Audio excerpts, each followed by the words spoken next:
안녕하십니까. 자서전 읽어주는 남자 이천보입니다. 오늘은 인류의 눈물을 닦아주는 평화의 어머니 한학자 총재 자서전 4장 가시밭길을 넘어 인류의 등불이 되어 편 들려드리도록 하겠습니다. 차가운 비바람을 맞으며 도약의 길로 내가 태어나고 성장한 시기는 세계적으로 혼란스러운 격동기였습니다. 우리 민족은 일제강점기와 한국전쟁을 겪으면서 혼돈된 사상과 가치가 난무했고 지구상의 인류는 나아가야 할 방향성을 상실한 채 혼란에 빠져 있었습니다. 어디에도 마음 두고 의지할 곳이 없을 때 나는 하나님이 나의 아버지라는 사실을 믿고 하나님의 꿈과 소를 이루어 드리겠다는 신념을 지니고 성장했습니다. 어떤 일이 있어도 내 당대 하늘에 한 맺힌 복귀 섭리를 종결 짓겠다는 확신에 차 있었으며 그와 같은 마음으로 문 총재와의 성혼도 결정했습니다.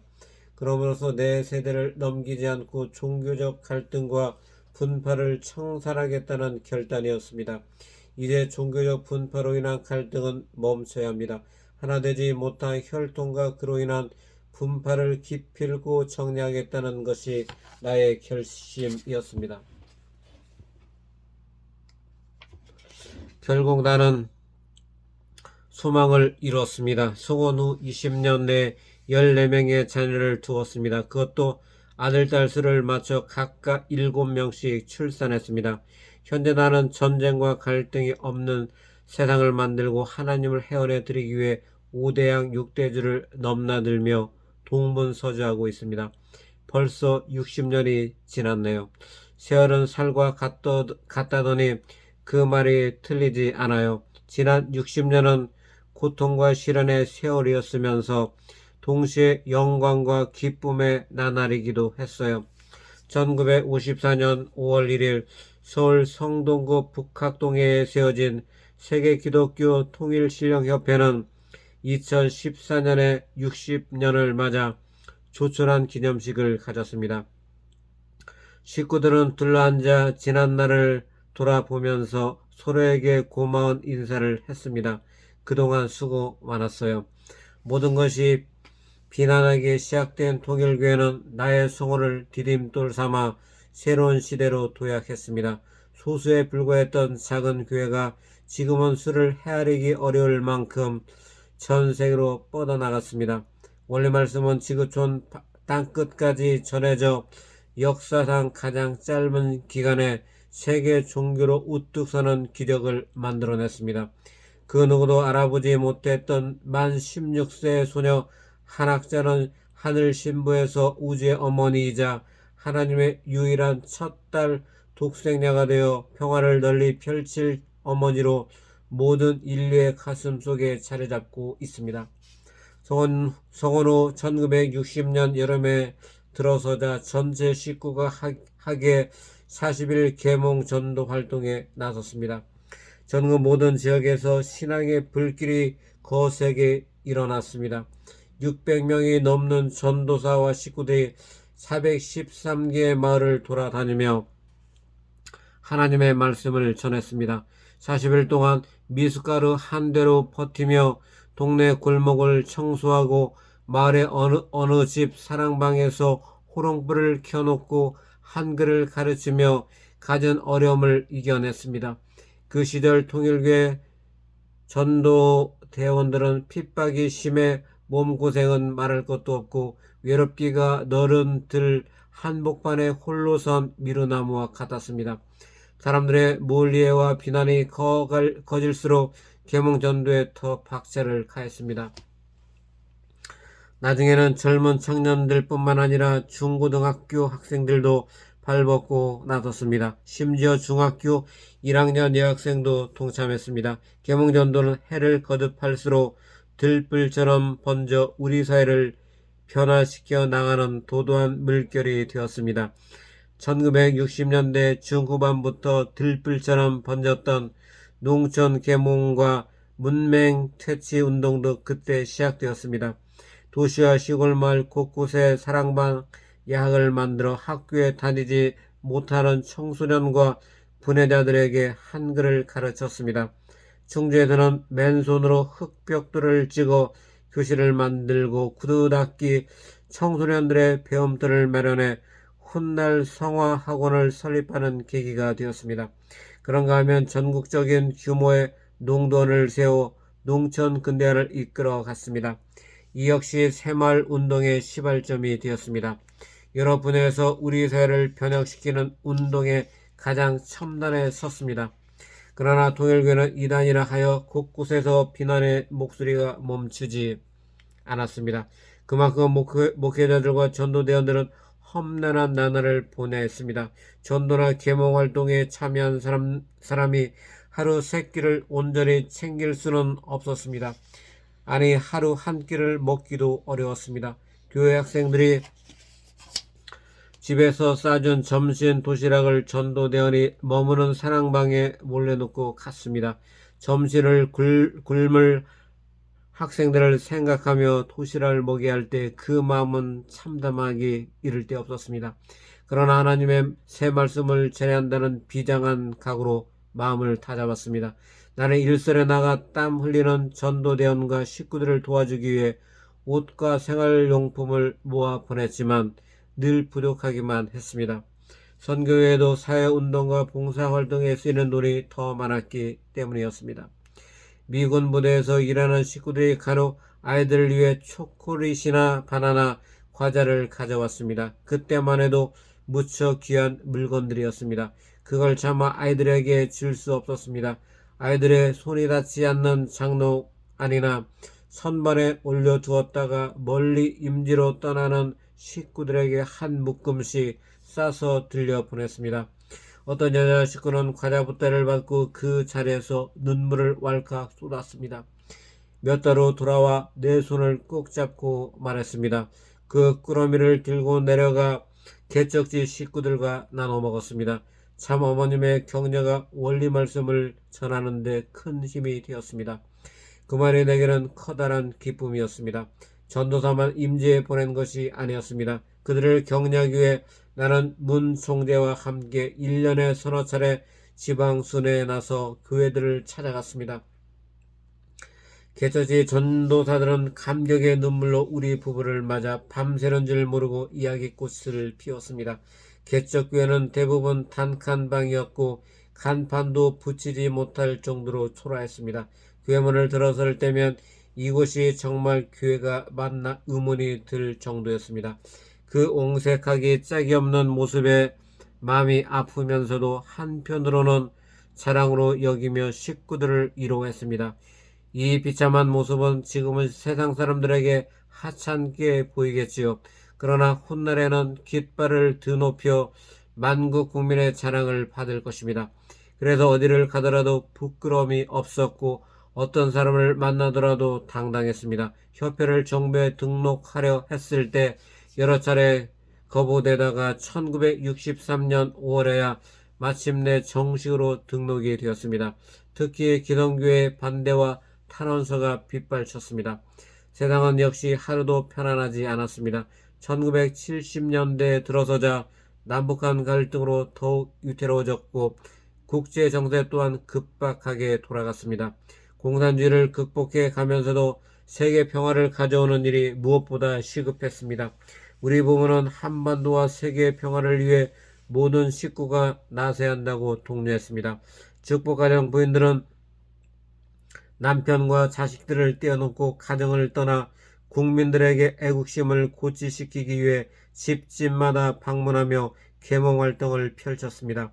병든 노모와 아이들을 하늘 앞에 맡기고 나섰습니다. 가정의 중심인 어머니가 오랫동안 집을 비우니 온 가족이 감내해야 할 고통이 이만저만 아니었습니다. 남겨진 아기를 안고 동양젖을 얻어먹여야 하는 아빠가 있는가 하면 임지에 나간 엄마는 퉁퉁 부른 젖을 짜내며 눈물을 흘렸습니다. 아내가 출발하기 전에 임신한 아기를 중간에 돌아와 놔놓고 100일 만에 다시 집을 나서기도 했습니다. 3년 만에 돌아오니 아기는 엄마가 낯설어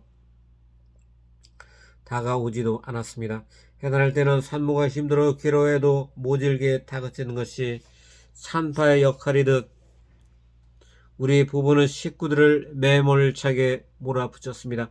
독일교회 부인들이 가정마다의 갖가지 사연들을 가슴에 묻어두고 국가와 민족을 위해 앞장섰던 활동은 우리나라 현대사에 숨어있는 애국 활동이 아닐 수 없습니다.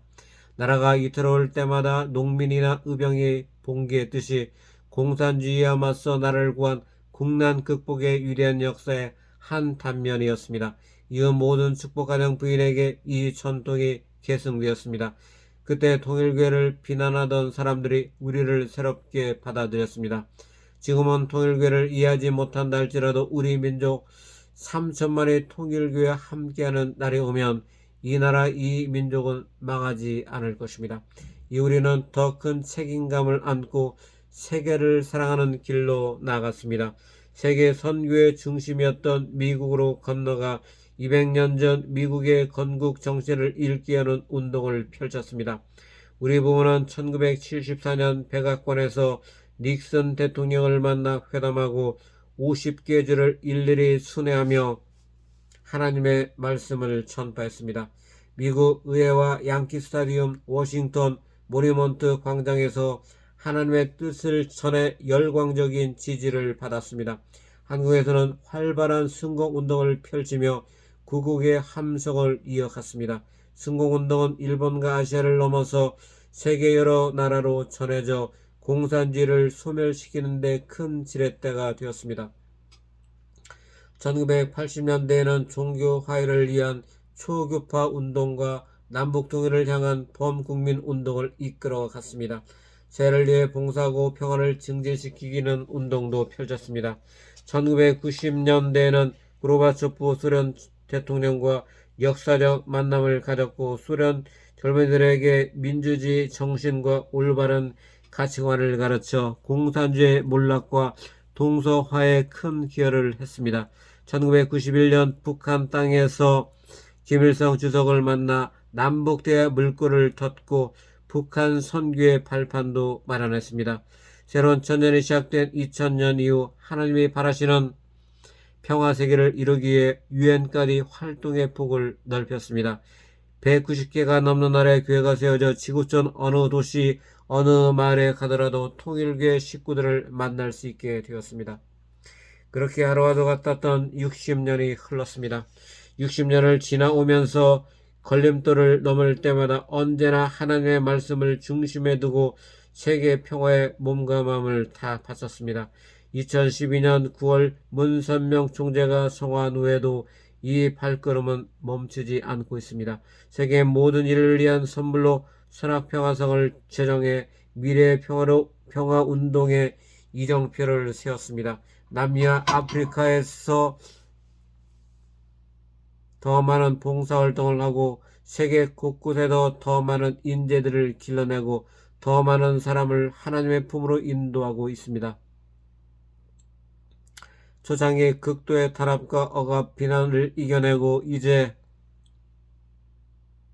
하나님을 한 품으로 모시고 온 인류가 한 형제가 되는 참된 평화의 꿈을 이루어가고 있습니다.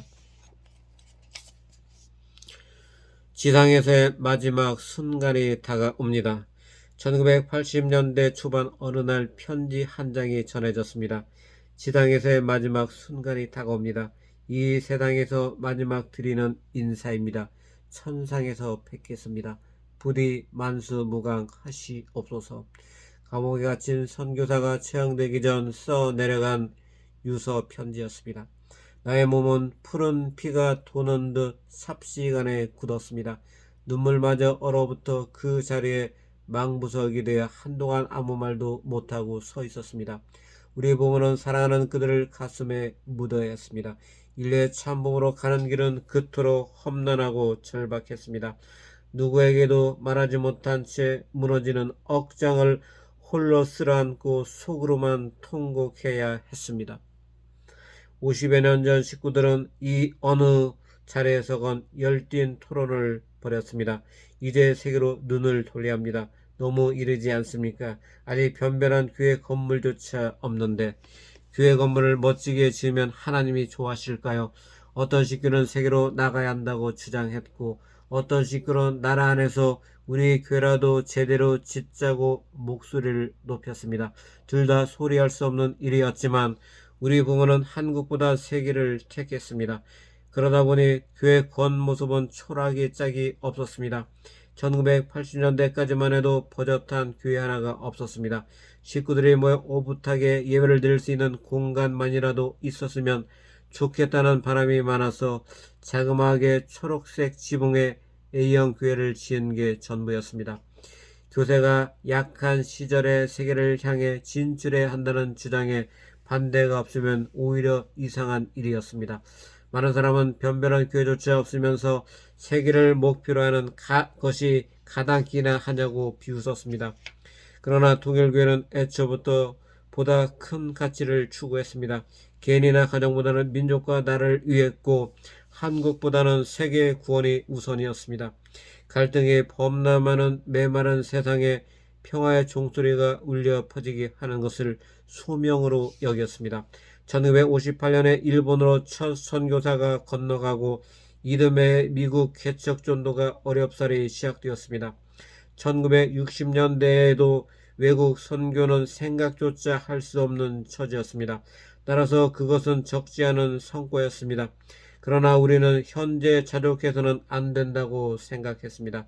해외 선교를 본격화하기 위해 1965년 문 총재가 세계 순회를 출발했습니다. 이를 계기로 유럽, 중동, 남미로 선교사들이 밀물처럼 건너갔습니다. 하지만 이보다 나쁠 순 없다고 할 정도로 모든 여건은 최악이었습니다. 통일교회 원리 말씀이 거대한 해일처럼 세계로 뻗어나가던 1970년대에는 모든 나라가 합심이라도 한 듯 거의 총력을 기울여 우리를 반대했습니다. 그러나 우리는 핍박이 심하면 심할수록 오뚜기처럼 일어섰습니다. 1975년 일본에서 세계 선교사 회를 열고 127개 나라의 선교사를 보내기로 했습니다. 그 결정에 반대하는 이도 많았지만 더 이상 미룰 수 없었습니다. 보내지 못할 이유는 늘 있게 마련입니다. 하지만 지금 보내지 않으면 영원히 보내지 못할 수도 있습니다. 가장 어려울 때 결단을 내려야 합니다. 그때 대규모 선교사를 보낸 것이 훗날 큰 결실을 맺었습니다. 선교사를 보낼 때 한 나라 사람만 보낸 것이 아니라 독일, 일본, 미국 등 세 나라 사람을 한 팀으로 묶어서 보냈습니다. 그들은 제2차 세계대전 때 서로 원수지간이었습니다. 우리의 선교 활동에서는 근대 서구 기독교의 낭만적인 선교를 연상할 수 없었습니다. 선교사들은 호화로운 저택이나 빌딩이 아니라 조그만 방이나 막사에서 살며 활동했습니다. 임시로 떠날 때는 선교 자금이 부족해 보내는 사람이나 떠나는 사람이나 비통한 마음으로 각오를 다져했습니다. 당장 쓸 돈을 조금이라도 마련한 사람부터 낡은 가방에 옷가지와 원리강로 한 것만 달랑 넣어 임지로 떠났습니다. 당시에는 막연하게 5년 정도로 예상했지만 길게는 20년 넘게 아프리카 중동에 머물면서 선교를 한 사람이 적지 않았습니다. 그들은 1년에 한두 번 행사에 참석하러 뉴욕의 이스트가든 수련소로 왔습니다. 우리 선교사들은 현지에서 자립적으로 활동을 하고 있기 때문에 형편이 넉넉지 못해 비행기표를 구입하지 못해 참석하지 못한 선교사들도 있었습니다. 우리 부부를 처음 만난 이국의 젊은 선교사는 우리를 보자마자 울음을 터뜨렸습니다. 울고 싶은 심정이 어디 그뿐이겠습니까? 가장 통곡하고 싶은 사람은 나였습니다. 하지만 그러면 기쁨의 자리가 눈물바다로 변할 것이기에 강인한 어머니의 마음으로 그의 어깨를 안아주었습니다. 다음날이면 선교사들을 모두 데리고 나가 수박한 셔츠와 넥타이를 하나씩 사주었습니다. 이게 잘 어울리네요. 그동안 수고했어요. 진심 어린 위로와 함께 당부도 빼놓지 않았습니다. 조금 더 뜻길에 헌신하면 평화로운 세상을 우리 시대에 이룰 수 있어요. 선교사들은 뜻 앞에 새로운 각오를 다지며 다시 섭리의 전선으로 떠났습니다. 지금도 마찬가지지만 우리 부부는 선교사를 낯선 땅으로 보내면서 항상 하늘을 붙잡고 간곡한 기도를 그치지 않았습니다. 특히 공산국가로 떠나는 선교사에게는 더욱 그러했습니다. 불행히 순교자라도 생기면 어떻게 하나 불안함을 감출 수 없었습니다. 그 염려는 결국 현실로 나타났습니다. 1970년대가 되면서부터는 견디기 힘든 탄압이 몰아닥쳤습니다. 그리고 1980년대에는 공산권 국가에서 나비작전이라는 이름으로 선교사들이 지하에서 생명을 걸고 활동했습니다. 나비작전은 오스트리아를 중심으로 철의 장막이 드리워진 동유럽에서 펼쳐졌던 비밀 선교활동에 붙여진 이름입니다. 최초로 소련 땅에 건너간 군터 브루처를 비롯해 수많은 선교사들이 소련 KGB에게 미행을 당하고 핍박을 받다가 결국에는 발각되어 구금당하거나 강제로 추방되었습니다. 1973년 체코슬로바키아의 브라티슬라바에서 선교사와 신도 30여 명이 한꺼번에 경찰에 체포되어 연행되었습니다. 사형을 선고받은 식구도 있었고 5에서 10년 징역형에 처해지는 등 말로 다 할 수 없는 탄압이 자양되었습니다. 심지어 무고하게 테러를 당해 시체로 발견되는 참사도 있었습니다. 24세의 말이 지분하는 차디찬 감옥에서 꽃다운 나이에 목숨을 잃어 공산 치하에서 선교를 하다 숨진 최초의 순교자가 되었습니다. 1976년 프랑스 파리의 빌라 오블레 교회에서는 정체불명의 괴한들에 의해 총탄이 쏟아지고 폭발이 일어나 수많은 부상자가 났습니다. 프랑스 식구들은 에펠탑에서 트로카데로까지 순교자 애도 행진을 벌여 많은 사람의 공감을 얻었습니다. 공산들에게 개입된 것으로 드러나자 미국 국회의원과 조야 인사들이 종교 탄압을 맹렬히 비난했습니다. 뉴욕 벨베디어의 통일교회 수련소도 폭파한다는 협박을 받아 경찰이 출동했습니다. 감시와 주방 미행 때로는 선교사들을 늘 따라다니는 일상적인 일이 되다시피 했습니다. 종교 탄압은 1980년대에 들어서도 멈추지 않아 탄자니아로 떠난 사모토 마사키 선교사는 그의 겨울 총에 맞고 순교했습니다. 그럼에도 선교사들의 발걸음은 멈추지 않았습니다. 1986년 우리는 나비작전의 선교사들을 미국 이스가든으로 조용히 모이도록 했습니다. 선교사들의 처절한 이야기는 밤이 깊어도 끝날 줄 몰랐습니다. 부모 형제에게도 하지 못했던 가슴 앞 깊은 곳에 속사정을 털어놓는 선교사들의 마음에서는 오열이 끊이지 않았고 이야기를 듣는 사람들 또한 애간장이 녹았습니다. 공산국가에서 그들의 하루하루는 살얼음판을 걷는 듯 아슬아슬한 나날이었습니다. 한 선교사의 말이 모두에게 깊은 울림을 주었습니다. 언제 어디에서 어떤 위험이 닥칠지 나는 모릅니다. 내 삶은 하나님의 영적 계시에 의해 직접 주관받고 있다는 것만 알 뿐입니다. 나에게 위험이 닥치면 꿈에 하나님이 나타나셔서 내가 갈 길을 인도해 주십니다. 짧은 만남을 뒤로하고 다시 임지로 떠날 때 나는 그들을 하나하나 포옹하고 보이지 않을 때까지 손을 흔들며 배웅했습니다.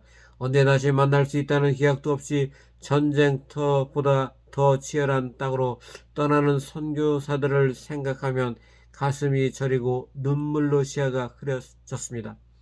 단지 동일교를 믿는다는 이유 하나만으로 박해를 받은 식구들의 사연은 참으로 애처롭습니다. 그럼에도 선교사들의 발길은 끊이지 않고 지구촌 구석구석을 누볐습니다. 고통과 위험 속에서도 가난한 사람을 돕고 학교를 세우고 직업교육을 시키고 황해를 개척해 먹고 살 수 있는 터전을 만드는 일에 뛰어들었습니다. 오늘날 190개가 넘는 나라에 통일교회가 있고 식구들이 있는 것은 모두 선교사들의 값진 희생이 있었기 때문입니다. 나는 선교사들을 낯선 대륙과 바다 건너로 보낼 때마다 하나라도 더 주어서 보내지 못하는 현실이 늘 마음 아팠습니다. 우리의 꿈이 이루어지는 날 하나님이 큰 은혜를 베풀 것이라는 말로 격려할 뿐이었습니다. 그 격려는 천군 만마보다 더 든든한 응원이 되어 선교사들의 발걸음을 힘차게 해 주었습니다. 초장의 동일교회 식구들은 몰리고 쫓기는 제일 불쌍한 사람들이었습니다. 눈 내리는 겨울밤 집에서 쫓겨나 담벼락에 홀로 서서 눈물의 기도를 올리기도 했습니다. 낯선 땅에서 추방되고 사막에서 오직 밤하늘의 별빛만으로 길을 찾고 깊은 밀림을 홀로 헤쳐 나가면서 하나님의 말씀을 전했습니다. 우리는 그렇게 슬픔을 안으로 사귀면서 신앙을 지키고 믿음을 전파했습니다. 오늘은 여기까지 들려드리도록 하겠습니다.